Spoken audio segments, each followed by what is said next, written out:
Rav Meir ben Rav Dov Berish, the son of Dov Berish. My Zayd is buried over there, Oliver Sholem Barber. Yalil Pshevorsk, he was born in a small city called Pshevorsk in Galicia in Poland. I've never met in my life, I've only once in my life met somebody who comes from the city of Pshevorsk. Very few people have survived the war. And I met that Yid and I asked him, do you remember the Barber family? By that time he was an old Yid already. So he smiled to me and he says, I was only 4 or 5 when the war broke out, how should I remember? So then, I don't know, it came into my head, I asked him, do you remember the candy store, the lolly store in Shabbat?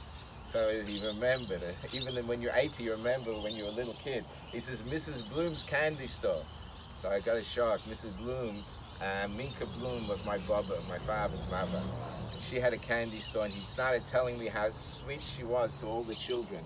Later on in the Matzeve, we'll talk about how my father used to also give lollies to the children. Mastom, he got it from the mama. And I especially wanted to mention her because we mention her at the end of the Matzeve because she doesn't have a Matzeve today and the Barbers don't have Matzevas. So therefore, to mention Minka Bloom. And interesting, my father very rarely spoke about her, but later on in life when the dementia set in, he would always talk about his mother. A Mekusha Ladmori B'Shabbos V'Chabad.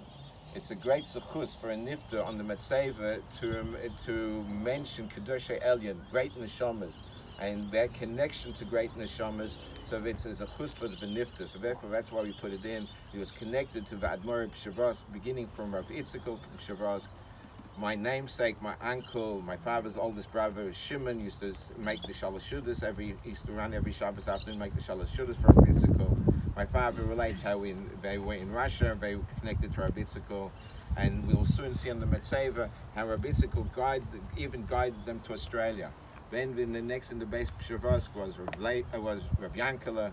My father went to Rabbi Yankala, and with great fondness, Rabbi Yankala's wife remembered Minka Bloom, her girlfriend, and when my father went into Rabbi Yankala, it was on a Motzei Shabbos, and in Shavuos they give knobel, they give garlic, and so the Gabba gave my father. So everybody remembers my father had this great kite to him. So he says, "Ich bin from Shavuos, ich nehm nicht from the Gabba." He says, "I'm not taking from the Gabba. I'm from Shavuos. I take from the Rebbe himself." The Rebbe smiled, and he gave with 2 hands. He gave him a lot of knobel. My father then traveled to a chasana in New York, and he sent into the Lubavitch Rebbe knobel. Some people scoffed at him. Oh, what? Label Groner came out and said the Rebbe had stark Hanorge had from the knobel. He enjoyed the knobel so much from Rabbi Yankala. And then Reb Levish, we all remember how in Roslyn Street and later on in the next house where Reb Levish stayed by my father, it was such a fagenigan for my father, for my mother, and for my father, and Reb Levish came and thanked them both. And it was, for my father, it was tremendous. The Chabad, and he was connected, as I said, he brought up the Knobel. He was the first one in Sydney to make the first public menorah, and when he took the album to the Rebbe, and he was so proud, he was always proud. So, and he got tremendous brachas. He lived with Munaf Tzadikim. When he went to Israel, he used to go to Bells and to Ger, different places, and not all the stories can be told, but if some of the stories, if were written up about my father, if they would be written in a book, you would say Baal Shem's Gemaises, how the Eivishter looked after my father, even in the later years, in the dementia, the grace and Nisim the Eivishter did for my father, which will always be dankait. Of a Birchas Rabbi Itzikol, the next line, Birchas Rabbi Itzikol, L'dor Yishem Revarch Ovem Mishpachel Australia. After they'd come back already from Siberia, and they went to Tashkent, and unfortunately he lost his mother, Mirel, there, and then they went for the DP camps in Poland. There, where would they go? Originally, my father and my uncle Munish were going to go to Eretz Yisrael, but my Zayda didn't want them. He already, by that time, had lost his wife. He lost 2 children, the oldest Shimon, the youngest Shlomo. So therefore, he didn't want to break up the mishpacha ever again. So they had tickets to come to Australia. The great Rabbonim in the DP camps told them not to go to Australia, because in Australia, what will be from the children? My Zayd was broken. But then when he went to Paris, so like all the Platon went through Paris, and he went into his Rebbe, Rabitzikel said to him, just like the Lubavitch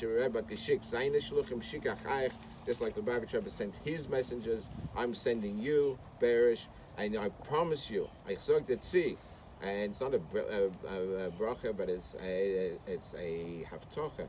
I'm telling you, you'll have Durn, Yisharm, Yibarach. And Baruch Hashem, that is Mekuyim by my father and my children and children, all the boys. No one touches the tzelem elakim, the birds. Everybody gets its fei pot. Tefillin is over the Zayda went. So Baruch Hashem, Rabitzikel's bracha is Mekuyim. Next line, he was Zocher to be from the setting up of the yeshiva. My father tells me that when he was a boy, he was still a teenager boy, he pitched in to buy the bricks. They were selling bricks to build the yeshiva. And him with my mother, that they set up the school. My mother was very active in the school. That should be Rabazos and Rav Feldman to set up. It should be Chinuch Kosher in Sydney. Kishmoy Meir, and just like his name, the next line is Shmoy Meir, his name is Meir. A person's name shows, the name in Lashon Kodesh shows the Mahosad of what it is. His name